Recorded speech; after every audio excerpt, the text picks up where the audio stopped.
जय माता दी, जय महाकाल। मैं राजगुरु जी महाविद्या आश्रम में आज एक बार फिर आप सभी का स्वागत करता हूं। आज हम बात करेंगे दिव्य दिष्ट दिव्य यक्षिणी साधना प्रयोग के बारे में, जो अद्भुत साधना प्रयोग है, अभी तक गोपनीय रही है। इस साधना के बाद साधक किसी भी मनुष्य के बारे में आंखें बंद करके उसके बारे में सब कुछ जान लेता है। वो जहाँ भी हो एकदम साफ साफ दिखाई देने लगता है, चलचित्र की तरह दिखाई देने लगता है कि सामने वाला क्या कर रहा है, किस हालात में है। आपने सुना होगा कि पहले जो योगी होते थे, जो साधक होते थे, आंख बंद करते थे और सामने प्रत्यक्ष जो भी घटनाएं घट रही होती है उनके सामने चलचित्र की तरह चलने लगती थी और वो बताते चले जाते थे। ऐसी ही साधना, जैसे आपने सुना होगा कि महाभारत में संजय को महर्षि व्यास के माध्यम से दिव्य दृष्टि मिली थी, उसी प्रकार की यह दिव्य दृष्टि दिव्य यक्षिणी साधना प्रयोग है, जो अभी तक पूर्णतः गोपनीय रही है। मैं इससे पहले आप लोगों के समक्ष पहली बार प्रस्तुत कर रहा हूँ। ये बहुत ही दुर्लभ साधना प्रयोग है और गुरु प्रदत्त है। इसका प्रयोग, ये साधना को संपन्न करके आप अपना भी भला कर सकते हैं और समाज का भी भला कर सकते हैं। बहुत से लोग बार बार फ़ोन करते हैं, कहते हैं गुरुजी ऐसी साधना बताइए जिससे कि हम भविष्य में घटने वाली घटनाओं के बारे में जान सके, भूत भविष्य वर्तमान में घटने वाली घटनाओं को जान सके। हालांकि भविष्य की घटनाएं मात्र एक स्वप्न की तरह दिखाई देती हैं, लेकिन जो भविष्य में है उसके पहले की वर्तमान और पास्ट की घटनाएं एकदम चलचित्र की तरह पूर्णतः निखर के, जैसे वीडियो चल रहा वैसे ही दिखाई देती है। इस साधना को करने के बाद यह अपने आप में बहुत ही अद्भुत साधना प्रयोग है। इस साधना को किसी भी पूर्णिमा की रात नहा धोकर स्नान कर लेना चाहिए। साधक जो है लाल वस्त्र पहने और लाल आसन पे ही साधक को बैठना है। साधक का जो मुख होगा वो उत्तर की तरफ होगा। सामने यक्षिणी के लिए एक थाल, जिसमें सिंदूर से स्वास्तिक बना लें आप। लाल कपड़े की पट्टी जिसे आंखों पे लपेट कर बांधा जा सके उतनी बड़ी होनी चाहिए। फिर गुरु गणेश और अपने इष्ट देव का पूजन करें, उनसे प्रार्थना करें कि वो आपकी साधना में आपको सफलता प्रदान करें।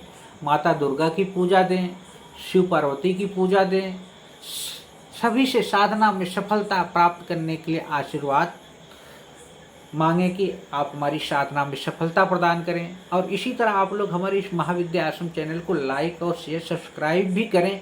मैं देखता हूँ वीडियो देखते हैं उसके बाद चले जाते हैं, तो ऐसा नहीं है। मैं जो भी बताऊँ वो आप तक सही टाइम पे वो साधनाएँ, दिव्य साधनाएँ आप तक पहुँचती रहें। इतना हो जाने के बाद साधक अपने हाथ में चावल और दिव्य यक्षिणी, जो दिव्या यक्षिणी का है, उसका आवाहन करे लेकर। चावल को थाल में छोड़ दे। फिर धूप है, पुष्प है, गंध है, चंदन है, इत्र है, मिठाई है, कुमकुम है आदि से उस यंत्र का पूजन करना चाहिए।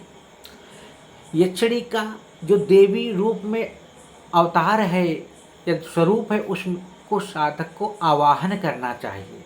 कोई संबंध ना बनाए कि कुछ लोगों की इच्छा होती है ना कि मैं ये सिद्ध करने के बाद इनके साथ ऐसा करूँगा वैसा करूँगा, ऐसी नहीं करना है, क्योंकि ये दिव्य दृष्टि साधना प्रयोग है, तो उसके लिए ही ये साधना संपन्न की जा सकती है। दिव्य दृष्टि के लिए केवल संकल्प आपको लेना है। पूजन करके उस लाल पट्टी को साधक को अपनी आँखों में बांध लेना।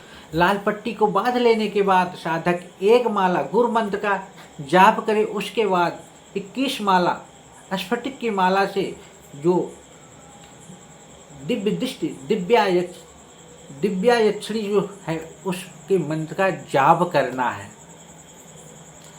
मंत्र मैं आपको इसलिए नहीं दे रहा हूँ, तो मैंने देखा है बहुत से लोग क्या करते हैं, यूट्यूब या डिस्क्रिप्शन में जाके मंत्र ले लेते हैं, जाप चालू कर देते हैं, बाद में कोई दिक्कत होती है, परेशानी होती है, मुझसे फ़ोन करते हैं गुरुजी मैं मंत्र का जाप कर रहा था, ऐसी हो गई। भाई एक ही मंत्र से मारण, उच्चाटन, विरेचन, स्तंभन, कीर्तन सब किया जाता है, लेकिन जब तक आपको उसका स्वरूप, उसका रूप, उसका प्रणव, उसके बीज नहीं मालूम होंगे, तब तक आप उसको सही ढंग से संपन्न नहीं कर पाओगे। इसीलिए आपने देखा होगा जब मंत्र का जाप होता है, कहीं हुम होता है, कहीं दुम होता है, कहीं फट होता है, कहीं स्वाहा होता है, कहीं सुधा होता है, कहीं वखट होता है।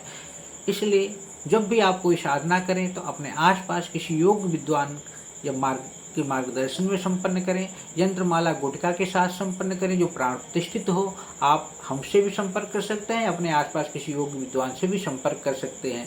अब रही बात साधना की बात, इतना कर लेने के बाद पट्टी को खोल दें।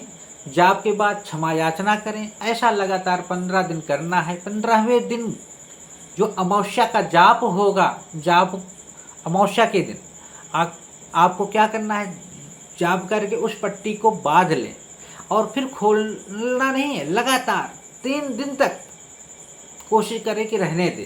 ज़रूरत है तो खोलें, नहीं तो नहीं खोलें।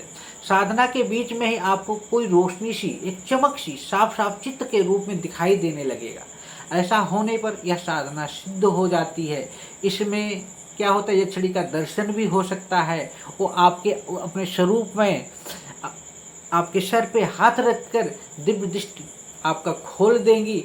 और इसमें यक्षिणी का दर्शन होना बहुत ज़रूरी नहीं है। बहुत से लोग कहते दर्शन ही हो जाए, ऐसा भी नहीं है, लेकिन रोशनी दिखाई देनी बहुत ज़रूरी है। 3 दिन पट्टी बांधते वक्त आप अपने साथ किसी और को ना रखें तो अच्छा है, अपने दैनिक क्रिया को ना करें तो भी अच्छा है। या जो लोग पट्टी को 3 दिन लगातार नहीं बांध सकते हैं, वो साधना लगातार करते हुए पूरे 1 महीने तक विधि विधावत के रूप में संपन्न करें। यानी पूर्णिमा तक, एक पूर्णिमा से दूसरी पूर्णिमा तक यह साधना करनी है। आप देखेंगे कि इसी दौरान आपको रोशनी भी दिखाई देगी और आपकी दिव्य दृष्टि भी खुल जाएगी। ऐसा मैंने ही नहीं, बहुत से साधकों ने अनुभव किया है। तो ऐसा होने पर जो अपना पूजन है, उसका सामग्री है, उसका विसर्जन कर दें। यक्षिणी दर्शन दे तो इस समय जो आपकी मांग है वो मांग लीजिए। जितने समय के लिए, जितने दिन के लिए दिव्य दृष्टि आपको रखनी है, जो 10 साल, 5 साल, 20 साल, वो बोल दीजिए, वो आपको उसका आशीर्वाद प्रदान कर देगी। अब रही बात मंत्र की, तो जो साधक साधना करना चाहते हैं वो हमसे संपर्क कर सकते हैं या अपने आसपास किसी योग विद्वान से भी संपर्क कर सकते हैं। मार्गदर्शन एकदम प्रदान किया जाएगा। इसी तरह आप लोग हमारे महाविद्या आश्रम चैनल को लाइक शेयर करते रहिए। जय माता दी, जय महाकाल।